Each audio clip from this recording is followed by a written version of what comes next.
This is Rock and Roll English. Real people, real English. Here's your host, Martin Johnston. Hello everyone and welcome to another episode of Rock and Roll English, episode number 344 according to my records, which can't really be trusted. So in today's episode we have a really special guest. We have my mum. That's right, my mum is coming on the podcast for the very first time. I think, as mentioned in the episode, she has been on once before, but first proper time it was just me and her. Now, I'll be honest, one of the reasons that I decided to do this was because I was on holiday for the week for my birthday and Mrs. R&R's birthday, and it was kind of last minute, and I thought, I haven't really got anything planned, and luckily mums are there to help, aren't they? That was number one. And number two, I thought as I recently turned 40, it would be a good chance to have a look back on my life with the person who I suppose knows me best, who has been there all of the time since day one, obviously, and that is my mum. So we have a look back on my life, and you will notice I kind of maybe speak a bit more strange than usual, because if you have ever recorded a podcast with your mum, which I very much doubt you have, I don't think many people in the world have done that, have they? But if you have, you will know it's a very strange experience. You talk to your mum all the time, one of the people you feel most natural talking to, and then you're recording a podcast and it kind of feels a little bit strange. So I think the early minutes of the conversation we were both trying to get used to it a bit, but then, like usual, some nice R&R stories come out. Some stories which I certainly have not shared on the podcast, probably because I was too embarrassed to do so.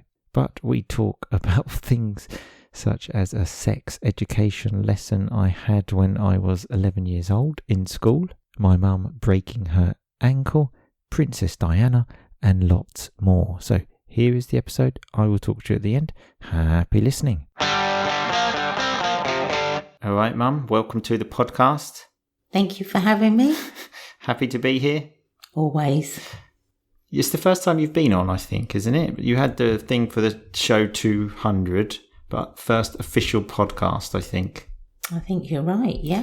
Still number one fan? Still listen to all of the episodes? Always. 6 o'clock Monday morning, I'm on it. Really? Because you haven't spoken to me about them for a while. Normally you would mention something to me about the podcast. You have to keep it secret.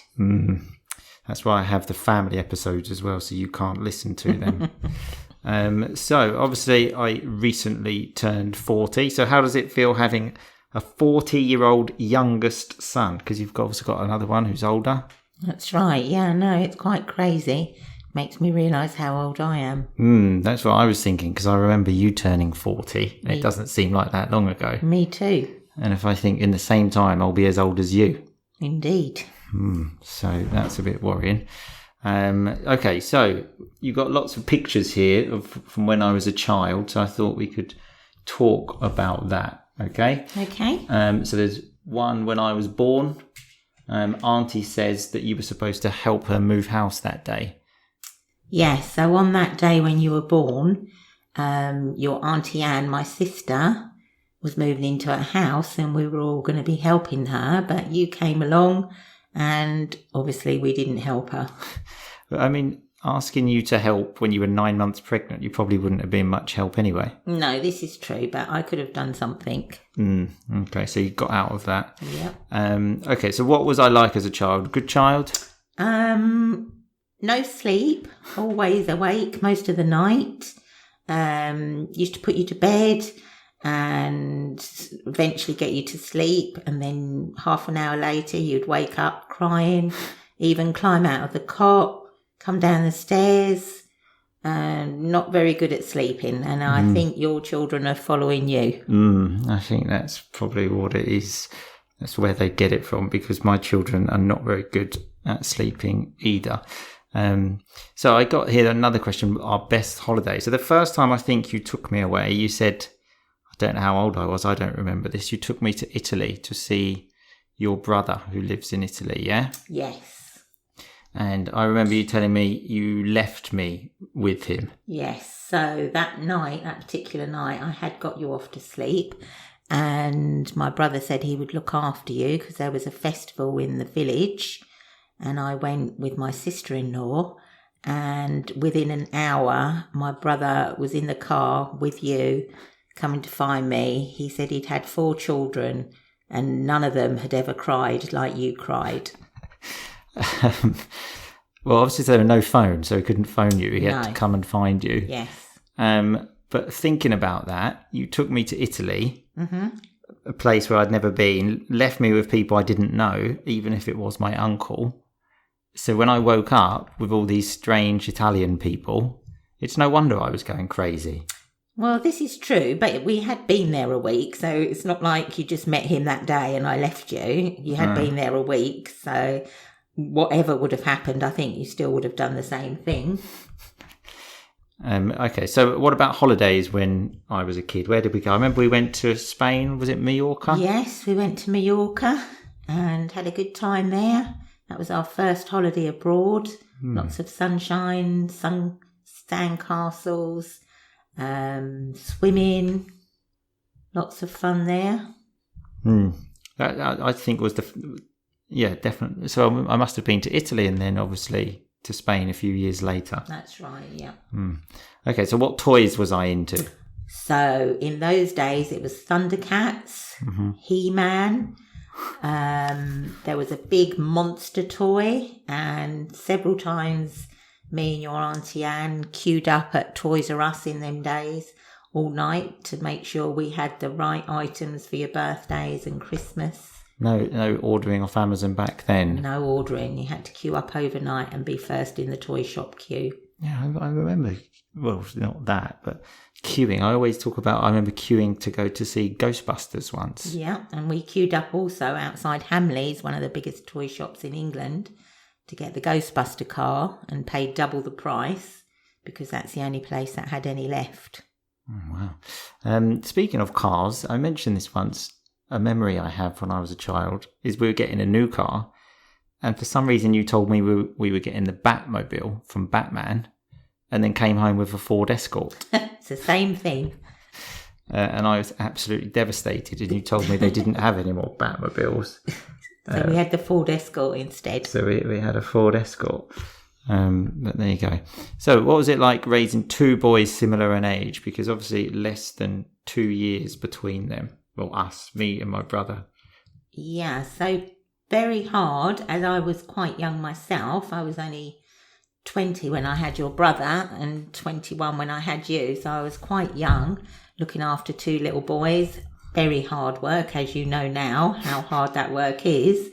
It was a bit easier that you were both boys and you were both into the same things like football and toys and going to the park and playing football together. So that was handy, but it was hard work. Yeah. So, as I mentioned, I remember when you turned 40, I remember I just passed my driving test. So I was nearly 18. And obviously my kids now are 1 and 3. But at least you were young and had lots of energy. Yes, this is true. Whereas I'm old and don't have energy. No. Okay, so there's one about school here. And actually, just thinking about you being young and energy, I remember another memory at school. They had a parents' sports day. Well, it was sports day for the kids, and then it was parents could do it as well. And I remember you running and falling over. I still do that now. Didn't you break your ankle? I think I did, yeah. So in the mum's race, because they had mum's race and dad's race, it was in the mum's race, and I did fall over and break my ankle, and it still plays me up now. That's why when my kids go to school, I'm absolutely never going to get involved in the parents' races, which I think they still do. Yes, they do. Yeah. Your body thinks you can do it, but you actually can't. Well, you were still young. You were only mid-20s. Exactly. So I certainly won't be doing it. I'll be mid-40s. So what was I like at school? And good Did you have any problems with me at school? Always wanted to win, whatever the competition was or any sports at school. You were always in there wanting to win. You were very good at school, very likeable, lots of friends. Always had all your friends round after school. Quite often have 4 or 5 boys round after school. Some people still that come on the podcast. Yeah, they're still in touch with you now. Yeah. So no real problems at school then? On the final year you had at junior school, they showed having a baby and sort of passing you on to senior school. And I had a phone call from the teacher to say, can you come and pick Martin up? I think he's going to be sick. Where they'd showed you a childbirth and you nearly fainted and was sick. So I had to collect you. Well, I mean, that is traumatic I would have been 11 at the time. I don't know if they still show kids that, but I found that traumatic. And luckily, when I had children, it was COVID, so I wasn't actually allowed in for the first time. And the second time was a cesarean, so I didn't actually see it. So I think that is still the only time I've ever seen a baby being born. But yes, you had to go and pick me up there. But okay, just that one time then, yeah? Yeah, I think so. You're always good and joined in all activities, very likeable, lots of friends at school. And then teenage years, what were they like again with 2 boys, 2 teenagers? Again, most of your friends obviously were boys and they had brothers too. So being a similar age to your brother, I'd quite often have both sets of friends round and you all played football in the garden and all boys activities, dressing up on Halloween and playing together. So that worked out quite well, really. Sounds like you had it easy then. Oh, yeah, I did. One of the things I always remember from my teenage years was there was a really important football match. Manchester United Arsenal FA Cup semi-final 1999. And I had a maths test the next day. So you said, well, you should do the maths test. And you went to the match instead of me. And that is now match of the century. People talk about it, the greatest match of the whole century. And I wasn't there. Yeah, I was there, running on the pitch with Ryan Giggs. That's a night to remember. Yeah. Best night ever. Yeah, for someone that's not that into football. Although you were into football then, weren't you? You used to love it. We always used to go up to Manchester United. We also used to take you to do the football training there. As you know, you were football crazy. Used to do soccer schools up there. We used to stay up there for a week, go to all the soccer schools, go to Manchester United, have a meal in the cafe there. Yeah. And then you went to the match of the century instead of me. But never mind. And then I went to university. I always remember from that time telling you, I've got this nice house. And you dropped me off at the house. And what were your thoughts? Yeah, so that day I dropped you off at that house, I cried all the way home. I'd never seen such a horrible place. And you said, oh, it's so wonderful, it's so nice. And it was not nice. I remember you came back the next day and helped clean it, didn't you? Yeah, because it was so bad. We hadn't moved in, I want to say, at this point. This was in my second year. So that's where you get a house at university in the second year. And then we were just moving in, so the house was empty. Probably why it looked disgusting, because when we were in there, obviously we kept it nice and clean. And then, so yeah, after that, though, no real problems at university, were there? No, I don't think so. You settled into university quite well, made lots of friends there as well, which I think you still keep in touch with. Yeah, had that graduation, didn't we? It's not really a big deal here, though, is it? We just went for the day. No, we just went for a meal all together and celebrated your graduation. Yeah. And then I think after that probably caused you some headaches when, for example, I decided to go travelling by myself around the world. Yes, you went travelling and that was very worrying times, but as always, you shined through and had a great time. And because again, I mean, obviously phones existed, but it wasn't like you could WhatsApp people then, was it? No, so the only communication I actually had with you was emailing, and I don't think you had to go to a cafe to access the emails, but that was the only communication. There was no phones. Well, we had phones, just it was like probably £1 a text message. Yeah, no, right? I didn't have a phone at that time. You definitely did. This was like 2008. Don't remember. You definitely, but just we didn't have smartphones. No. But yeah, I was thinking about that the other day. Actually, I had to go and pay for an internet cafe and email you. That was the only communication. I've still got them emails.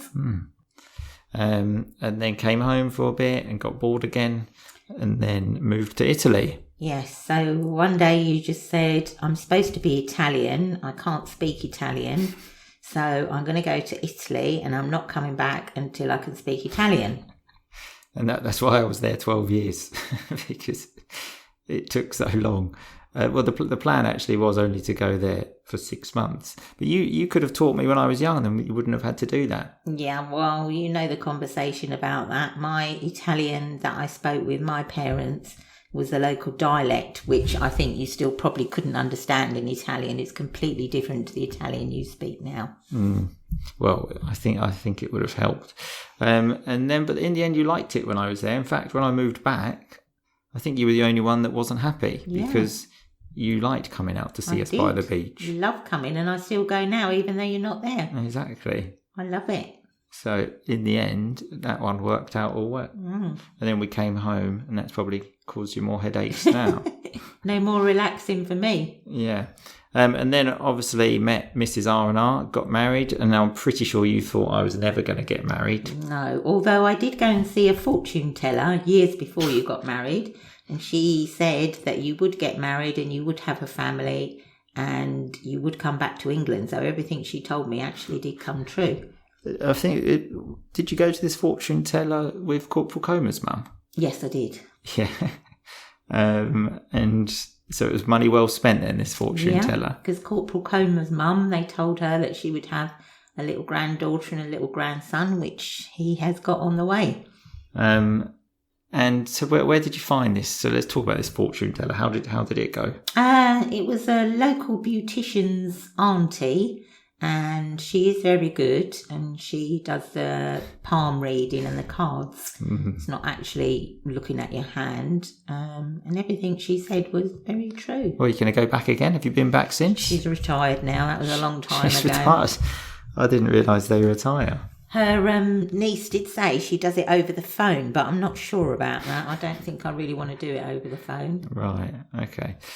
So yeah, got married, now children, and then obviously now back to nanny duties, aren't you? I am very busy with nanny duties. I think you thought you had retired from that as well, because your other 2 grandchildren are a bit older now. They're grown up. And then hopefully soon be moving into a house almost next door. Yeah. So you're going to get no rest from us at all. Literally over the fence. Yeah, exactly. Okay, well, I think you've given us a pretty good rundown of my life. Just looking at these pictures here. What else can we talk about here? You had quite an interesting haircut there in the mid-90s. Yeah, that was early the 90s. haircut of the decade. Everybody was copying Princess Diana. Right. And that was the same haircut she had. I remember you also, when Princess Diana died, you went to a funeral, didn't you? Yes, I did, yeah. We got up at 3 o'clock in the morning, me and your auntie, my sister. Got the train to London from 3 o'clock in the morning till the funeral. We stood outside. Although it was a very sad occasion, it was very nice. It was nice meeting people from all over the world and being together. Yeah, I remember watching that. And looking at all of these haircuts that I've got as well, it looks like someone's just put a bowl on my head. That was the haircut in them days. For the boys, was it? Yep. Yeah, I don't think I had much say in these haircuts. But there we go. All right, well, thanks, Mum, and hopefully we'll have you on again soon. Lovely speaking to you all. Thanks a lot. Bye-bye. Bye-bye. So there we have the episode with my mum. I hope you enjoyed it. As mentioned, it was a strange experience, but in the end, one that I quite enjoyed. I think my mum spoke about me in quite a nice way for lots of the podcast, which I wasn't expecting. And it also made me realise what a lovely childhood I had. Of course, I had problems during my childhood like everyone, but I think overall I can count myself extremely lucky that I had a very good childhood.